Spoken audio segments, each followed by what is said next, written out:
Hello दोस्तों, welcome to accounting सीखो।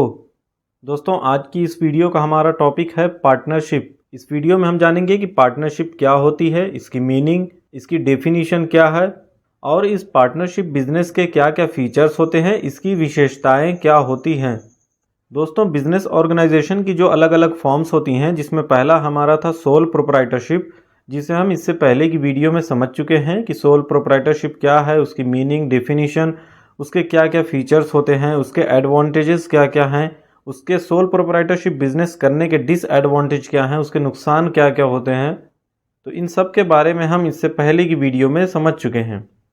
तो उसी तरह आज हम इस वीडियो में भी जानेंगे कि पार्टनरशिप क्या होती है, इसके क्या क्या फीचर्स होते हैं। फिर अगली वीडियो जो होगी इसमें हम इसके एडवांटेज और इसके डिसएडवांटेज के बारे में जानेंगे। तो आज की इस वीडियो को शुरू करते हैं और सबसे पहले जानते हैं कि इस पार्टनरशिप बिजनेस की मीनिंग क्या होती है। A partnership is a kind of business where a formal agreement between two or more people is made.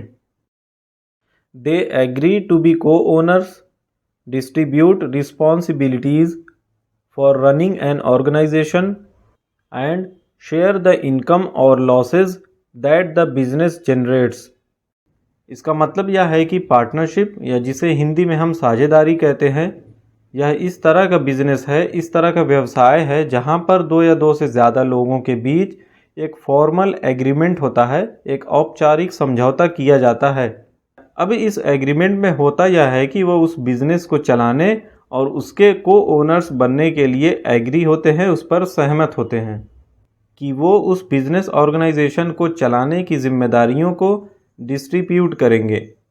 यानी जो भी उस बिजनेस के पार्टनर्स होते हैं, 2 4 6 लोग जितने भी होते हैं, वह मिलजुल कर उस बिजनेस को चलाते हैं और उसे आगे बढ़ाते हैं और फिर उस बिजनेस से होने वाले प्रॉफिट या लॉस को आपस में शेयर करते हैं। इस तरह इसमें सारे पार्टनर्स के बीच एक एग्रीमेंट साइन करना होता है, जिसे हम पार्टनरशिप डीड कहते हैं। सारे पार्टनर्स जो होते हैं वह इस पार्टनरशिप डीड के टर्म से एग्री करते हैं और उसी के अकॉर्डिंग या पार्टनरशिप बिजनेस को शुरू करते हैं। प्रॉफिट और लॉस का एक रेशियो होता है जिसे वे आपस में बांटते हैं। तो इस तरह बिजनेस ऑर्गेनाइजेशन की और भी अलग अलग फॉर्म्स होती हैं, जिसके बारे में मैं इससे पहले की वीडियो में बता चुका हूँ। यह पार्टनरशिप उसी का एक पार्ट है। आगे और भी हम अलग अलग फॉर्म्स के बारे में समझेंगे। तो इस तरह इस पार्टनरशिप बिजनेस को अगर हम शॉर्ट में कहें तो a partnership is a formal arrangement. Sorry, यहाँ फॉर्मल लिखना भूल गया था, इसलिए इसे इस तरह लिखा हूँ।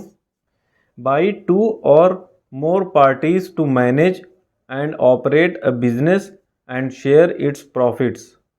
मीन्स पार्टनरशिप 2 या 2 से ज़्यादा लोगों के बीच एक ऐसी व्यवस्था है, एक ऐसा सिस्टम है। तो किस तरह की व्यवस्था है? To manage and operate. एक बिजनेस के सारे कामों को सही से मैनेज करने और उसे चलाने की व्यवस्था है, एक सिस्टम होता है। और उससे होने वाले लाभ को, प्रॉफिट को आपस में बांटने का एक एग्रीमेंट है। तो इस तरह जब 2 या 2 से ज़्यादा लोग मिलकर, 2 या 2 से ज़्यादा पार्टीज जब मिलकर इस तरह से बिजनेस को मैनेज करते हैं, चलाते हैं कि आगे जब उससे उन्हें प्रॉफिट होता है तो वो उस प्रॉफिट को अपने डिसाइड किए हुए रेशियो में, जो पहले से वे डिसाइड करते हैं कि अगर प्रॉफिट होगा तो इतना हमें मिलेगा, इतना आपको मिलेगा, तो जिस रेशियो में वे डिसाइड करते हैं उसमें वह उस प्रॉफिट को बांटते हैं। तो इसमें एक पॉइंट यह भी आता है कि अगर उस बिज़नेस से लॉस होता है तब क्या होता है। तो अगर उस बिज़नेस से आगे किसी भी तरह का लॉस होता है तो वो जो पार्टनर्स होते हैं वो उस लॉस को भी आपस में बांटते हैं, उससे वह सहमत होते हैं, उसे बियर करते हैं। तो चाहे उस बिज़नेस से प्रॉफिट हो या लॉस हो, जो भी उस बिज़नेस के, उस पार्टनरशिप बिज़नेस के जो पार्टनर्स हैं वो उसे आपस में शेयर करेंगे। तो इस तरह हम कह सकते हैं कि पार्टनरशिप एक ऐसी एसोसिएशन है जो इंडिविजुअली पार्टनर्स कहलाते हैं, कलेक्टिवली उन्हें फर्म कहा जाता है और लीगली हम उसे पार्टनरशिप फर्म के नाम से जानते हैं। तो उम्मीद करता हूँ आपको पार्टनरशिप की मीनिंग क्लियर हो गई होगी कि पार्टनरशिप बिजनेस होता कैसे है, किस तरह से यह किया जाता है। अब आइए इसकी एक डेफिनीशन देखते हैं। यह हमारी डेफिनीशन है पार्टनरशिप एक्ट 1932, साझेदारी अधिनियम 1932 के अकॉर्डिंग यह दी गई है। The relation between 2 or more partners who have agreed to share the profits of a business carried on by all of them, any of them acting for all। मतलब यह हुआ कि जब दो या दो से ज़्यादा लोग मिलकर किसी भी बिजनेस को शुरू करते हैं और उसमें होने वाले प्रॉफिट को, लाभ को आपस में बांटने के लिए सहमत होते हैं, पहले से ही उसका समझौता करते हैं कि बिजनेस से जो भी प्रॉफिट होगा उसे हम आपस में बांटेंगे। अब या तो सारे पार्टनर्स मिलकर मिलजुल कर उस बिजनेस को रिप्रेजेंट करते हैं या फिर उनमें से कोई एक उन बाकी पार्टनर्स को रिप्रेजेंट कर सकता है। अब जैसे 2-3 पार्टनर्स मिलकर कोई पार्टनरशिप बिजनेस चला रहे हैं, तो अगर किसी कंपनी से उनकी कोई मीटिंग है और अगर उन तीनों में से कोई एक पार्टनर या 2 पार्टनर अवेलेबल नहीं है, वो कहीं और हैं, तो वह जो अकेला पार्टनर है, वह जो एक पार्टनर है, वह उनके बिहाफ पर भी उस मीटिंग को अटेंड कर सकता है और अकेले अपने उन दोनों पार्टनर्स के बिहाफ पर वह अकेला कोई भी डिसीज़न ले सकता है। अब वह जो भी डिसीज़न लेगा उसका आगे फ़ायदा होगा या नुकसान होगा, तो वह उन तीनों पार्टनर्स के लिए होगा, ना कि उस एक पर्सन के लिए, उस एक पार्टनर के लिए। तो इस तरह से पार्टनरशिप बिजनेस किया जाता है। दोस्तों आइए अब आगे जानते हैं फीचर्स ऑफ पार्टनरशिप के बारे में कि एक पार्टनरशिप बिजनेस के क्या क्या फीचर्स होते हैं, इसकी क्या क्या विशेषताएं होती हैं। तो फीचर्स में इसका सबसे पहला पॉइंट है एग्रीमेंट। जो पार्टनर्स एक पार्टनरशिप बिजनेस को शुरू करने वाले हैं, सबसे पहले उन सभी पार्टनर्स के बीच एक म्यूचुअल एग्रीमेंट होता है, एक कॉन्ट्रैक्ट होता है जो रिटन फॉर्म में होता है और वैलिड होता है, तब जाकर वह पार्टनरशिप बिजनेस स्टार्ट होता है। इसकी दूसरी विशेषता है नंबर ऑफ पार्टनर्स।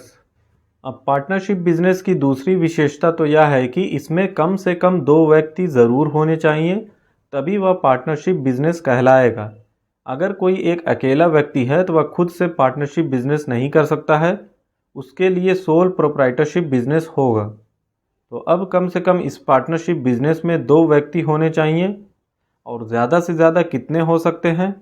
दोस्तों पहले जो कंपनीज़ एक्ट 1956 था, उसमें जो मैक्सिमम नंबर्स जो डिसाइड किए गए थे वह बैंकिंग में 10 और अदर टाइप ऑफ बिजनेस के लिए 20, पर अब कंपनीज़ एक्ट 2013 के अकॉर्डिंग मिनिमम 2 और मैक्सिमम 100 पार्टनर्स हो सकते हैं। दोस्तों यहाँ पर एक बात का ध्यान दीजिए कि जो इंडियन पार्टनरशिप एक्ट 1932 है, इसमें नंबर ऑफ पार्टनर्स के बारे में कहीं पर कुछ नहीं कहा गया है। जो हमारा कंपनीज़ एक्ट 2013 है, उसमें इन नंबर ऑफ पार्टनर्स के बारे में कहा गया है कि मिनिमम 2 और मैक्सिमम 100 हो सकते हैं, कि कम से कम 2 और ज़्यादा से ज़्यादा 100 हो सकते हैं। सेंट्रल गवर्नमेंट के द्वारा इस नंबर ऑफ पार्टनर्स में 50 रखा गया है कि मैक्सिमम 50 हो सकते हैं। इसका तीसरा पॉइंट है वैलिड बिजनेस। ये जो पार्टनरशिप बिजनेस किया जाता है, ये वैध व्यापार करने के लिए किया जाता है, वैलिड बिजनेस इसमें होता है। अवैध व्यापार को करने के लिए जो पार्टनरशिप बिजनेस फॉर्म किया जाएगा, बनाया जाएगा, वह अवैध कहलाएगा, वैलिड नहीं होगा। वैलिड बिजनेसेस में जैसे इंडस्ट्री, ट्रेड, कॉमर्स या डायरेक्ट सर्विसेज जो दी जाती हैं कंज्यूमर्स को, वो तो इसमें एक देश के जो रूल्स हैं, जो लॉ हैं, उनको फॉलो किया जाता है। नेक्स्ट है object is to make profit. Partnership business की एक विशेषता यह भी है कि यह बिजनेस का मुख्य उद्देश्य, मेन ऑब्जेक्टिव जो इसका होता है वह होता है टू अर्न प्रॉफिट, लाभ कमाना। लाभ कमाना ही इसका मुख्य उद्देश्य होना चाहिए। अब इसमें कोई किसी कंज्यूमर को गुड्स सेल करे या उन्हें कोई सर्विस दे जिसके बदले में उन्हें पैसे मिलते हैं, ना कि वो किसी तरह की चैरिटी मिलकर कर रहे हैं। अब जैसे कोई पर्सन किसी तरह का बिजनेस कर रहा है, सामान को कस्टमर को सेल कर रहा है और उससे जो पैसा मिल रहा है वह गरीबों में दान कर दे रहा है, तो यह पार्टनरशिप बिजनेस नहीं कहलाएगा। पार्टनरशिप बिजनेस में जो मेन ऑब्जेक्टिव होता है वह होता है प्रॉफिट कमाना। नेक्स्ट है sharing of profit and loss. तो जब पार्टनरशिप बिजनेस किया जाता है तो उसमें जो भी उन्हें प्रॉफिट होता है, उन पार्टनर्स को जो प्रॉफिट होता है, वो पार्टनर्स उसे आपस में बांटते हैं। बिजनेस को शुरू करने से पहले जो एग्रीमेंट प्रिपेयर किया गया है, जिसमें जो रेशियो जिस पार्टनर का डिसाइड किया गया है, वो उस रेशियो में प्रॉफिट अर्न करता है। तो इस तरह जब पार्टनरशिप बिजनेस से प्रॉफिट होगा तो वो सारे पार्टनर्स उसे आपस में शेयर करेंगे, और अगर कोई लॉस होता है तो उसे भी वो सारे पार्टनर्स मिलकर बियर करेंगे, उससे सहमत होंगे। तो इस तरह के बिजनेस में चाहे प्रॉफिट हो या लॉस, वो सारे पार्टनर्स के बीच इक्वली डिस्ट्रीब्यूट किए जाते हैं। नेक्स्ट है नो सेपरेट एंटिटी। एक पार्टनर और वह पार्टनरशिप फर्म जो है ये एक दूसरे से अलग नहीं होते हैं। लॉ या कानून की नज़र में ये दोनों एक दूसरे से अलग ना होकर एक ही हैं। कोई भी फर्म अपने पार्टनर के द्वारा किए गए कॉन्ट्रैक्ट के लिए रिस्पॉन्सिबल नहीं होती है। इस तरह इस फर्म की कोई लीगल एंटिटी नहीं होती है, कोई लीगल एग्जिस्टेंस नहीं है। ये पार्टनरशिप फर्म अपने पार्टनर्स से अलग नहीं होती है, और अगर इनके पार्टनर्स पर कोई केस होता है तो इस पार्टनरशिप फर्म पर भी इसका असर पड़ेगा, वह भी बंद हो सकती है। ऐसा नहीं है कि पार्टनर्स पर केस हो गया है तो इनकी कंपनी जो है, इनकी पार्टनरशिप फर्म जो है वह चलती रहेगी, उस पर कोई फ़र्क नहीं पड़ेगा। ऐसा सिर्फ कंपनी में होता है। नेक्स्ट है अनलिमिटेड लाइबिलिटी। पार्टनरशिप बिजनेस में फर्म के लोन को पेमेंट करने के लिए सभी पार्टनर्स की लाइबिलिटी अनलिमिटेड होती है। मतलब कि अगर पार्टनरशिप बिजनेस में कोई लोन लिए गए हैं और उसे चुकाने के लिए पार्टनर्स के पास जो असेट्स हैं वह अपर्याप्त हैं, वह उतनी नहीं है कि उनके लोन का वह पेमेंट हो जाए, इस तरह उनका पूरा लोन चुकता नहीं हो पाएगा। तो ये जो पार्टनर्स हैं ये अपनी पर्सनल असेट्स भी इसमें ऐड करके उसका पेमेंट कर सकते हैं। इनकी जो लायबिलिटी होती है वह अनलिमिटेड है। पार्टनरशिप बिजनेस का नेक्स्ट और लास्ट फीचर है म्यूचुअल एजेंसी। आपस में एक दूसरे का एजेंट बनना। पार्टनरशिप फर्म में सारे डिसीजंस तो म्यूचुअल अंडरस्टैंडिंग से ही लिए जाते हैं, पर कहीं अगर ज़्यादा पार्टनर्स है और कहीं किसी मीटिंग में जाना है, वहाँ पर कोई बातचीत करनी है, कोई डिसीज़न लेना है, तो वहाँ पर सारे पार्टनर्स ना जाकर सिर्फ एक पार्टनर भी वहाँ पर जा सकता है जिसे हम एजेंट कहेंगे, और वह उन सब के बिहाफ पर वहाँ डिसीज़न ले सकता है, कॉन्ट्रैक्ट को साइन कर सकता है। इसके लिए सभी को वहाँ जाने की ज़रूरत नहीं है। अब अगर उस कॉन्ट्रैक्ट से आगे उन्हें प्रॉफिट होगा तो वह सभी को उस रेशियो में मिलेगा, जो रेशियो उनका पहले से डिसाइड है। पर अगर कोई लॉस होगा तो उसकी ज़िम्मेदारी उन सभी पार्टनर्स को उठानी पड़ेगी। तो दोस्तों बस आज की वीडियो में इतना ही। यही सारे पार्टनरशिप बिजनेस के फीचर्स होते हैं। इसकी नेक्स्ट वीडियो में हम समझेंगे कि एक पार्टनरशिप बिजनेस के करने के क्या क्या फ़ायदे और क्या नुकसान है, इसके एडवांटेज और इसके डिसएडवांटेज क्या क्या होते हैं, उनको भी एक एक करके समझेंगे। तो आगे भी अगर आप इसी तरह की वीडियोस देखना चाहते हैं तो चैनल को सब्सक्राइब कर लें, यह बिल्कुल फ्री है। और दोस्तों कई सारे लोगों के कमेंट्स आए हुए थे कि वो हमारे अकाउंटिंग सीखो की हैंड रिटन नोट्स चाहते हैं। तो दोस्तों फाइनेंशियल अकाउंटिंग की hand written PDF notes ready हो गई है। डिस्क्रिप्शन में इसका लिंक दिया हुआ है, आप वहां से इस नोट्स को डाउनलोड कर सकते हैं। जल्द ही आगे आपको और भी अलग अलग सब्जेक्ट से रिलेटेड नोट्स मिल जाएंगी, और अलग अलग सब्जेक्ट से रिलेटेड आर्टिकल्स को पढ़ने के लिए आप हमारी वेबसाइट अकाउंटिंग सीखो पर भी विजिट कर सकते हैं। तो मिलते हैं नेक्स्ट वीडियो में। Thank you.